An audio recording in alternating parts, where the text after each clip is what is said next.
cara memberikan konseling ataupun edukasi promosi kesehatan secara individu.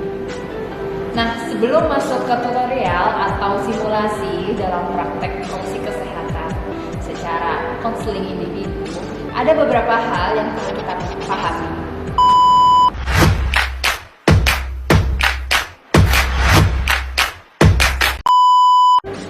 Nah, bimbingan atau konseling secara individu atau penyuluhan individu merupakan metode promosi kesehatan yang melibatkan komunikasi interaktif antara konselor atau pemberi konseling dengan klien ataupun pasien. Nah, ada beberapa tujuan dari konseling ataupun edukasi promosi kesehatan secara individu ya. Yang pertama adalah konseling terapeutik dan yang kedua adalah konseling KIE kesehatan. Konseling terapeutik yaitu komunikasi yang berfungsi untuk mencapai kesembuhan pasien melalui perubahan dalam diri pasien. Konseling komunikasi, informasi, dan edukasi dalam kesehatan, yaitu komunikasi informasi dan edukasi yang diberikan kepada klien dengan topik terkait kesehatan pada diri klien maupun kondisi di lingkungannya. Nah, sebelum masuk lebih jauh mengenai praktek simulasi konseling individu, perlu kita tahu terlebih dahulu siapa sih konselor dan klien itu. Nah, konselor adalah penyuluh, bisa tenaga kesehatan, bidan, perawat, maupun dokter, ataupun ahli prokes yang memberikan penyuluhan. Dan klien adalah orang yang mendapatkan bimbingan ataupun penyuluhan, biasanya pasien maupun masyarakat. Nona Rani umur 24 tahun ke puskesmas untuk berobat memiliki keluhan pusing, sakit kepala, dan nyeri dada. Pasca dilakukan pemeriksaan oleh dokter, tensi Rani tinggi 140/90 mm hidrargyrum dan memiliki riwayat penyakit keluarga hipertensi. Rani mendapatkan obat dan edukasi oleh perawat. Tahap pra-interaksi. Gali data klien atau pasien terkait riwayat, kesehatan, dan lingkungan di keluarganya. Konselor harus perkaya diri dan persiapkan materi konseling sesuai kasus klien. Merancang tindakan-tindakan yang akan dilakukan dalam setiap tahapan konseling individual. Merancang jadwal pelaksanaan konseling atau penyuluhan individual.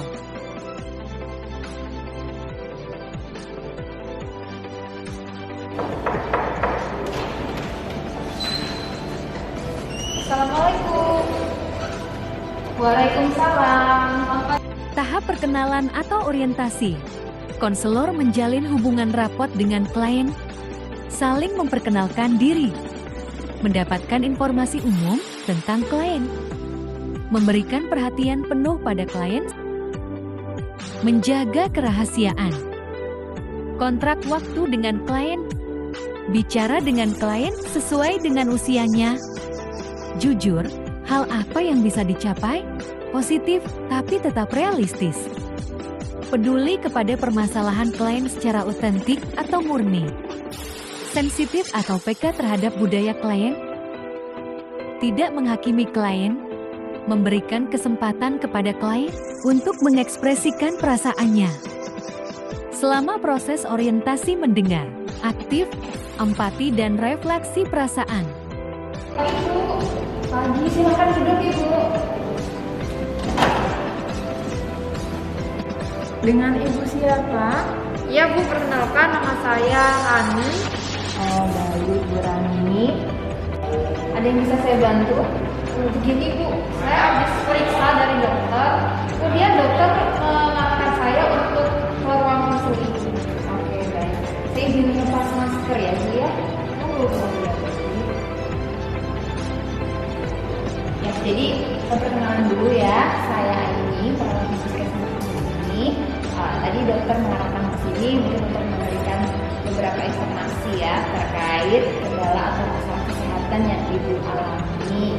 Nah, jadi Bu Rani tadi habis periksa, hasilnya bagaimana Ibu? Ya, saya periksa itu tensi saya katanya tinggi Bu. Tensinya berapa tadi Bu?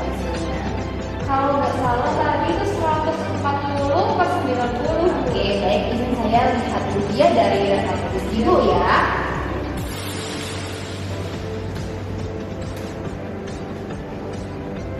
Oke, iya baik. Ibu umur berapa? Saya umur 22 tahun Bu. Oke, iya. Baik, di sini saya izin ya Ibu ya akan memberikan informasi edukasi mengenai hipertensi karena kebetulan Mbak Rani setelah periksa hasil tensinya itu tinggi. Begitu ya Bu ya, boleh? Nah, sebelumnya apakah Mbak Rani sudah pernah mengetahui kalau tensinya tinggi atau ini baru pertama? Tidak pernah Bu. Jadi saya tuh gejala tensi sebelumnya ini nggak ada pengalaman. Ini dari yang pertama kali ya. Ya, jadi selama proses edukasi ini nanti izin saya menggunakan bahasa Indonesia ya Ibu ya. Kalau udah dipahami nggak apa-apa. Oh enggak, saya panggilnya Ibu atau enggak? Kalau Mbak saya jadi Mbak Rani ya. Nah, terima kasih Mbak. Jadi saya lanjutkan nanti mungkin untuk edukasi sekitar 15 menit dan tidak perlu kaku, tidak perlu tegang, hanya cerita aja gitu ya selama ini bagaimana. Dan semoga yang saya sampaikan juga bisa memberikan perubahan ya kepada jadi apa keluhan yang Mbak Rani rasakan hingga memutuskan untuk berobat puskesmas? Ya jadi begini Bu, selama kurang lebih 1 minggu ini saya tuh selalu pusing, kayak migrain gitu Bu. Kemudian kayak sesek juga di dada. Itu kira-kira kenapa ya Bu? Ya, oke, baik. Jadi ada keluhan pusing ya, migrain 1 minggu ini ya Mbak ya, sehingga berobat ke puskesmas. Nah, kalau untuk pola konsumsinya bagaimana selama ini Mbak? Konsumsi biasa saja sih Bu. Saya tuh rutin makan sehari 3 kali. Tapi Bu, akhir-akhir ini tuh saya sering makan gorengan Bu. Karena kebetulan di tempat saya orang-orang tuh pada banyak yang mau gorengan. Kemudian akhir-akhir ini juga saya sering mengkonsumsi ikan asin Bu. Oke, baik. Jadi ada gorengan dan ikan asin ya. Ya Bu. Kemudian kalau dari kondisi mungkin psikis atau yang Mbak Rani hadapi di akhir-akhir ini, apakah ada pikiran yang mungkin terlalu berat atau berlebihan Mbak? Kalau itu sih ini ya Bu ya, mungkin karena kebanyakan beban kerjaan di kantor, jadi saya rada stres gitu Bu. Oh, lagi sedang banyak pekerjaan ya, ada deadline waktu mungkin ya. Oke, baik. Jadi begitu ya. Kemudian Tahap interaksi inti. Konselor menjelaskan dengan memenuhi kebutuhan dan mengembangkan pola-pola adaptif klien, memberi bantuan yang dibutuhkan klien, mendiskusikannya dengan teknik klarifikasi dan bertanya lebih lanjut untuk mencapai tujuan. Konselor berupaya meningkatkan motivasi klien untuk melaksanakan aktivitas peningkatan kesehatan. sebetulnya mengapa sih hipertensi itu berbahaya? Karena hipertensi itu tidak hanya tensi yang akan menjadi tinggi, tapi bisa mempengaruhi organ tubuh yang lainnya, mulai dari kepala hingga kaki. Nah, ini kalau dilihat ya Mbak Rani ya. Jadi bisa, jika tidak terkontrol ya, bisa menyebabkan penyakit jantung, sampai stroke, ginjal, kemudian mata juga, pembuluh darah, dan lain sebagainya. Jadi banyak hingga pada kematian. Artinya jika kita tidak mengontrol, akan menyebabkan tensi itu selalu berulang tinggi. Nah, bagaimana sih untuk pencegahannya gitu ya? Bagaimana untuk pencegahannya? Jadi ada cara yang bisa kita lakukan untuk mengendalikan. Terutama perlu diingat faktor risiko yang tadi ya. Kita perlu hindari. Kalau sudah tahu riwayat keluarga ada yang masih tinggi, kita harus hindari mulai dari konsumsi makanan dan sering berolahraga. Di antaranya pola hidup sehat itu sangat dianjurkan. Pola hidup sehat ini kita lihat gizinya harus seimbang, ya, dibatasi dari garam, gula termasuk. Kemudian diperhatikan berat badan. Nah ini bagus Mbak Rani, dengan berat badan yang sendiri tetap pertahankan, jangan sampai berlebih gitu ya. Olahraga harus teratur. Seminggu kita lakukan olahraga itu 3 kali. Kemudian stop rokok. Mbak merokok tidak? Tidak. Ya. Dan hindari mengkonsumsi alkohol, itu pencegahannya. Makanan yang bergizi dan sebagainya itu yang paling utama. Jadi mulai banyak sayur, buah, dan konsumsi garam termasuk gulanya juga dibatasi. Sampai di sini ada pertanyaan? Iya Bu, melihat dari bahaya hipertensi tadi, jadi saya sedikit cemas gitu Bu. Lalu kalau saran dari Bu Aini, apa yang bisa saya lakukan agar saya nggak kena hipertensi? Ya, baik Mbak Rani. Jadi Mbak Rani nggak perlu khawatir ya. Mbak masih muda, masih 22 tahun, dan baru pertama kalinya ini tensinya tinggi. Saya tadi memberikan informasi supaya kita bisa lebih waspada. Jadi nanti yang bisa Mbak lakukan adalah mencegah dengan berperilaku cerdik dan patuh. Apa itu cerdik? Ya. Jadi cerdik ini sebenarnya singkatan Mbak Rani. Kita mudah untuk memahaminya ya. C. Cek kesehatan secara berkala, gitu ya. Artinya Mbak harus rutin cek darah untuk tensi gitu ya. Cek darah dan juga tensinya setiap bulan sekali berapa. Kemudian kenyahkan asap rokok. Kenyahkan asap rokok ini tidak hanya kita yang merokok ya, tapi lingkungan juga itu perlu kita hindari. Rajin aktivitas fisik R, gitu ya. Diet seimbang, istirahat cukup, dan kelola stres. Nah, selain itu juga diikuti dengan patuh. Kalau kita sudah tensinya sempat tinggi, kita harus patuh. Patuh itu apa saja? Ini juga singkatan sama. Periksa kesehatan secara rutin dan mengikuti anjuran dokter. Tadi diberikan obat ya Mbak ya?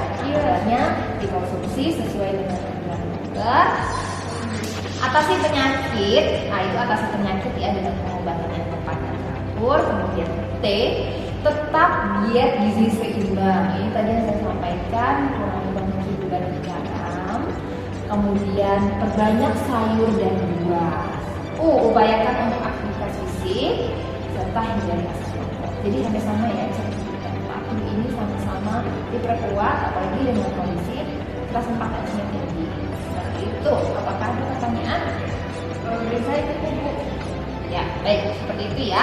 Jadi nanti Mbak Rani akan periksa lagi kembali di sini 1 bulan kemudian dan obatnya dikonsumsi. Nah, sampai sini apakah udah dipahami? Nah, Iya Bu, sangat mudah dipahami. oke, mungkin saya gantian ya yang bertanya kepada Mbak Rani ya. Boleh, Bu. Apa yang tadi saya jelaskan. Jadi gejala hipertensi itu apa saja? Gejalanya itu kayak saya tadi ya Bu, ada pusing, terus kemudian ada lelah, kemudian jantung berdebar-debar, ya, terus gelisah. Itu Iya, betul sekali. Jadi yang tadi juga keluhan yang Mbak rasakan ya seminggu ini sudah berobat. Kemudian faktor risikonya apa saja sih Mbak? Gitu ya. Apakah kita bisa prediksi? Faktor resikonya itu Bu, tadi kan ada umur, terus ada riwayat keluarga juga, terus jenis kelamin.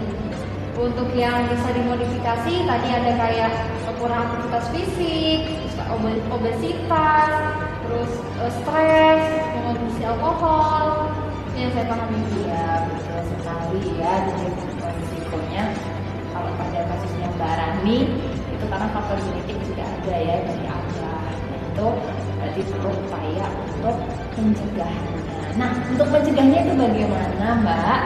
Untuk mencegahnya itu mungkin kita ini ya Bu ya, perlunya mengkonsumsi makanan yang sehat.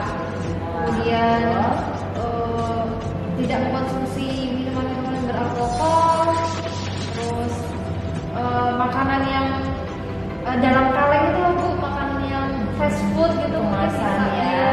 mungkin bisa dikurangi. Betul sekali. Jadi Mbak Rani mulai kurang-kurangin ya. Mungkin saya tadi kurang tahu, mungkin jangan-jangan juga makanan yang kemasan juga banyak. Iya Bu, saya juga sering mengkonsumsi snack, fast food. Ya, jadi itu bisa dikurangin sebagai upaya pencegahan tensinya naik ya, Mbak ya. Ya Bu. Nah, terus cara mencegahnya tadi gimana? cerdik dan patuh gitu ya Bu ya. Ya, betul sekali. Cerdik dan patuh ya itu diterapkan.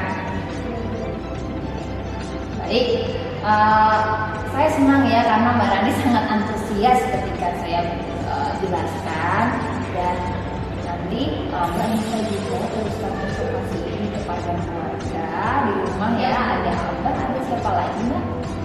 Ada orang tua, ada nenek, ada buyut. Ya, silakan nanti diteruskan informasinya, dan saya harap Mbak juga berkomitmen untuk dimulai berperilaku dengan pola konsumsi yang baik dan sehat. Siap. Tahap terminasi. Petugas kesehatan memutuskan untuk mengakhiri konseling dengan klien, memberikan kesimpulan, mengevaluasi interaksi yang telah dilaksanakan, menyepakati tindak lanjut. Iya, cukup lega sih Bu, karena saya sudah mendapatkan edukasi dari Bu Ani. Kemudian saya juga sudah cek ke dokter. Mulai sekarang saya akan mencoba untuk menerapkan pola hidup yang lebih sehat lagi. Ya, nah gitu dong. Jadi semangat ya, nggak apa-apa karena Mbak masih muda. Ini mungkin hanya karena kemarin sempat mengkonsumsi yang terlalu berlebihan dan stres yang berlebihan. Semoga nanti ketika balik lagi ke sini tensinya sudah normal, tidak tinggi kembali dan sehat selalu. Mungkin hanya itu ya yang akan saya sampaikan hari ini. Sampai jumpa nanti di lain kesempatan. Terima kasih Mbak Rani. Terima kasih Bu Ani. Ya, silakan.